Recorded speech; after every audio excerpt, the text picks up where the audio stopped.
Hi guys! Ayan, mainit pa rin sa Australia. Tingnan nyo naman guys, wala pa rin tao sa kalsada. Oh. Kalungkot ng Australia guys. Wala man lang nadaan na tao dito. At ito na nga guys. Ano?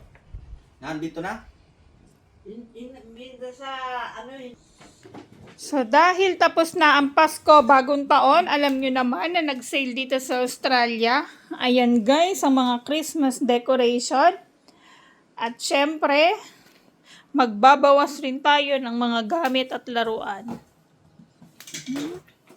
Ang tanong, magkasya kaya ang lahat ng ito sa isang balikbayan box lang? Yan ang aabangan natin dahil tapos na si Taritz ng kanya.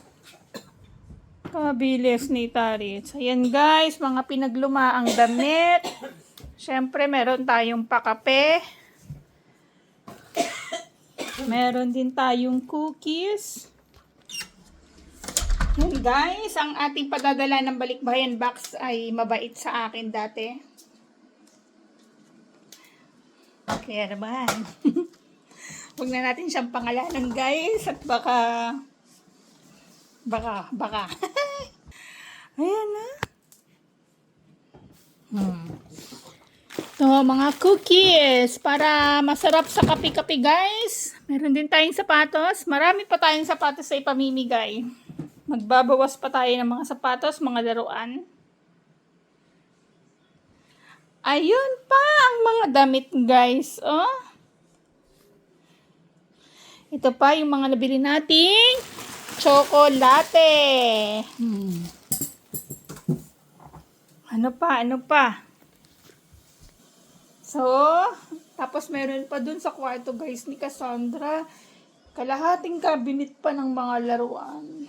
Kaya ako sinasabi kong regalo sa mga anak ko, damit, sapatos. Walang kawawaan din mga laruan sa anak mo. Kaya Bakit? Siyempre. Kadami na mga nakukuha, hindi naman natin mga laruan. Talaga ba? Nagagamit naman kahit papaano? Oo. Naku! Nagamit lang na. Wag ganun Kinalat talaga. lang. Wala nga namang ano. Tapos guys, ipapakita ko pa sa inyo.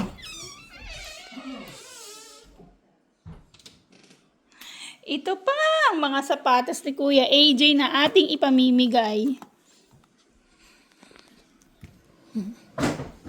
Mga sapatos, yung mga kailangan. Sa kahon? Hindi. Yan pa, oh. Magkasya kaya lahat. So, ipapadala natin yan, guys, next week. At hopefully, mga 2 months, makarating yan ng Pilipinas. Pilipinas! Ito, kamahal-mahal ng bili ko dito. 100, 1 beses, 2 beses, 3 beses lang yata nagamit. Sumunod, ayaw na. Ay, naku. Kaya nga, hindi ko na siya binibili.